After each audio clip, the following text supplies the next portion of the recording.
30শে জুলাই 2025 নির্বাচন কমিশন একটি প্রজ্ঞাপন জারি করে বাগেরহাটের 4টি সংসদীয় আসন থেকে একটি কমানোর প্রস্তাব করে একটি খসড়া প্রস্তাব দিয়েছিলেন। সেই প্রস্তাবের উপরে বাগেরহাটের থেকে ব্যাপক পরিমাণ আপত্তি পড়েছিল। মোট 43টি আবেদনের উপর শুনানি করে নির্বাচন কমিশন বাগেরহাটের তিনটি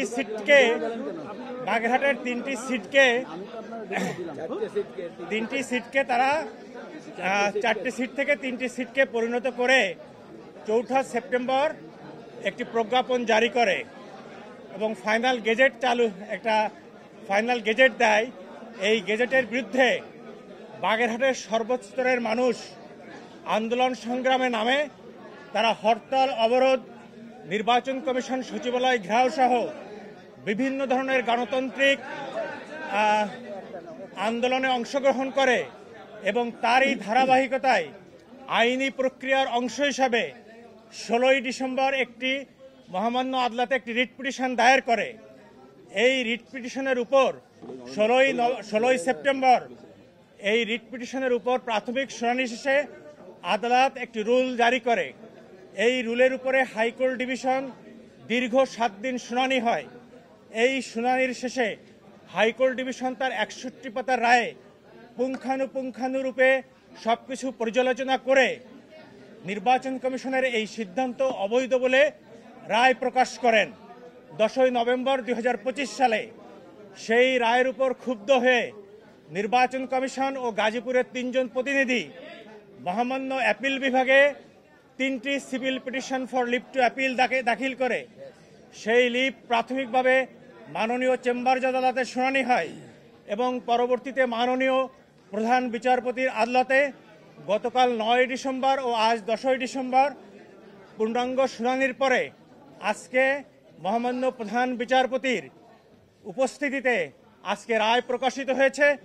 নির্বাচন কমিশন সহ সকল civil petition for leave to appeal মহামান্য আপিল আদালত খারিজ করে দিয়েছে।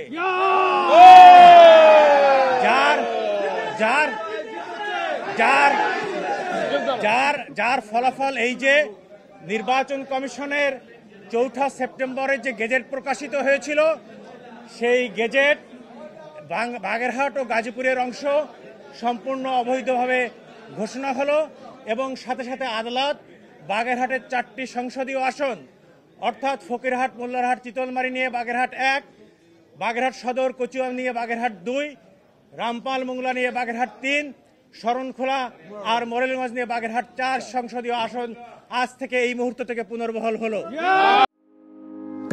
হার্টের যত্নে বিশ্বসেরা ক্যানোলা তেল এখন বাংলাদেশে। সাথে সাথে গাজীপুরের বিষয়ে বলেছেন, গাজীপুরে যে 5টি আসন ছিল সেই 5টি আসনে এবার নির্বাচন হবে এবং যদি পরবর্তীতে অন্য কোনো সিদ্ধান্ত হয় সেটা নির্বাচন কমিশন দেখবেন। সুতরাং আমাদের বাগেরহাটের 4টি আসন এই মুহূর্ত থেকে পুনর্বহাল হলো। আমরা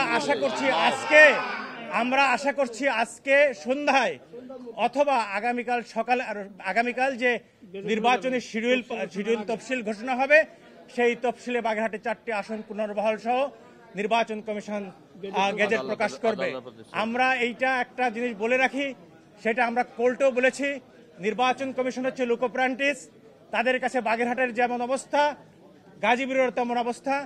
নির্বাচন কমিশন আমাদের সদাই বিবেচনা করে আমাদের আজকে বিকেল 2টার মধ্যে ওরা গেজেট প্রকাশ করে পরবর্তী ইলেকশনের কার্যক্রম সম্পন্ন করবেন।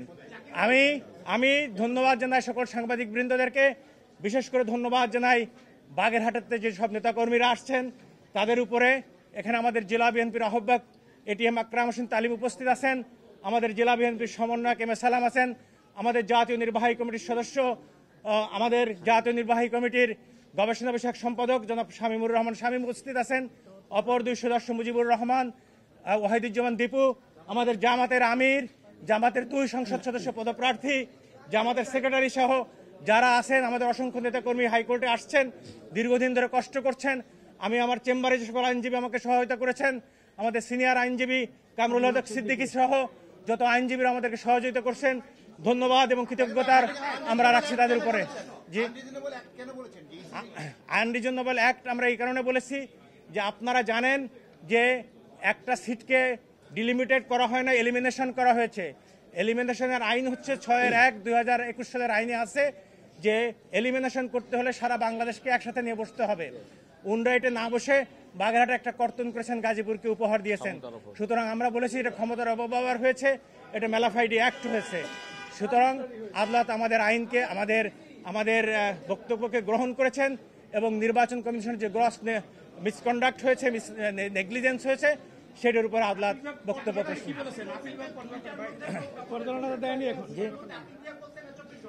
না। আপিল হাইকোর্ট ডিভিশন 24 ঘন্টার মধ্যে বলেছে, যেহেতু হাইকোর্ট ডিভিশনের এই রায়ের উপরে অ্যাপিল বিভাগ কোনো হস্তক্ষেপ করে নাই, সুতরাং আজ 11:30 থেকে নির্বাচন কমিশনের হাতে সর্বোচ্চ সময় থাকবে আগামীকাল 11:30 পর্যন্ত। তার 1 মিনিট পরে গেলে নির্বাচন কমিশন কন্টেম্প্ট অফ কোর্টের মামলায় পড়তে পারে।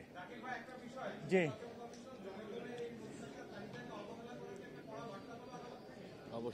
না এটা বার্তা বলবো না, আমরা বলি কাজ করতে গেলে ভুল হয়।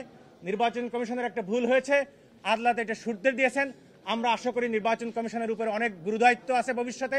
এত বড় সংসদ নির্বাচন এবং গণভোটের আয়োজন করবেন, নির্বাচন কমিশন সঠিক পথে থেকে আমাদের বাংলাদেশের গণতন্ত্র ফিরিয়ে দেবেন, এটা নির্বাচন কমিশনের উপর আমরা প্রত্যাশা করি।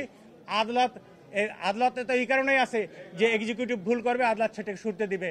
আপনারা জানেন যে 3টে সংগঠন। জি, থ্যাংক ইউ আপনাদের, থ্যাংক ইউ। জি,